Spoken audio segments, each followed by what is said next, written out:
নারকেল কোরানো হয়ে গেল। এই যে পাটালি গুড়, এই যে 250 মতো পাটালি গুড়, 2টো নারকেল আছে আর 250 মতো পাটালি গুড় দিয়েছি। দিয়ে এটা মেখে তারপরে কড়াইতে জাল দেবো, জাল দিয়ে নারকেলের পুর করব।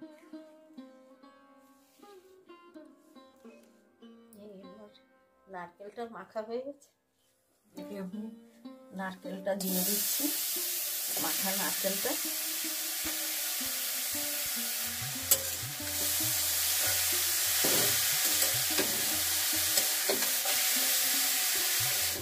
আমার নারকেলের পুরটা হয়ে গেছে।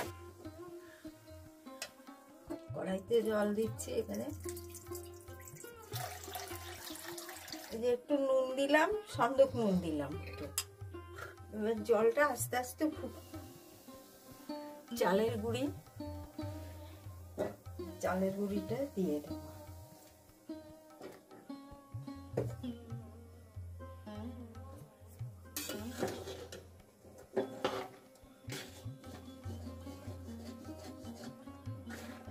পাঁচশোর উপরে চালের গুঁড়ি আছে।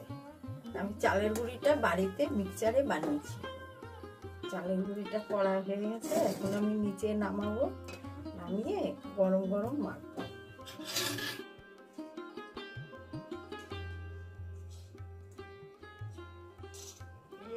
প্রায় হয়ে এসছে মাখানো, একটু হাতে গরম লাগছে।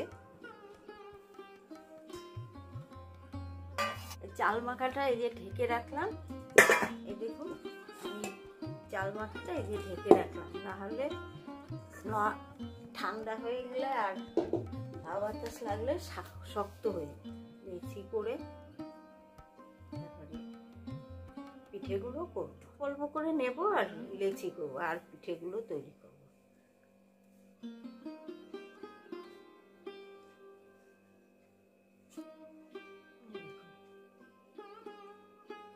আস্তে আস্তে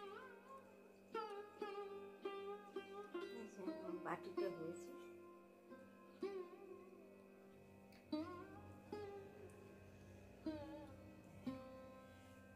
বাটিটা এই যে করে এবারে পিঠেগুলো মুখ মারবো।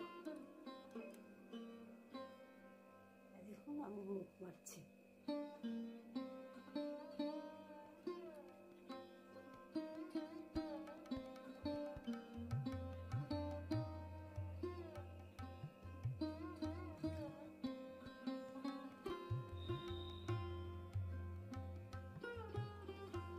মুখটা মারা মনে হচ্ছে কি সাঁচে তৈরি করেছি, কিন্তু আমি হাতেই করি।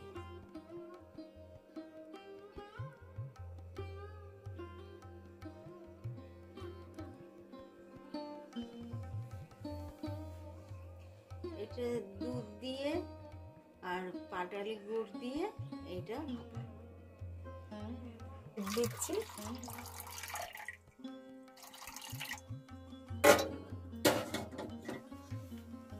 পাটালি গুড় দিলাম,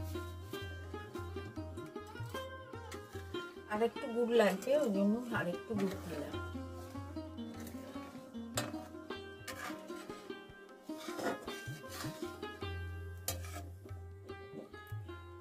আমি এবারে আস্তে আস্তে করে একটা একটা করে পিঠেগুলো ছেড়ে দেবো।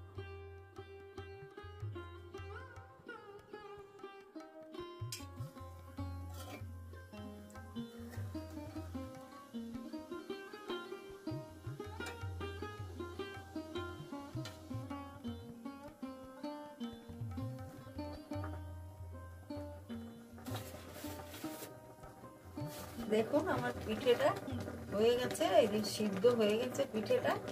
এখন আমি নামিয়ে দেব। এই পিঠেটা খেতে খুব স্বাদ হয়, পিঠেটা খেতে।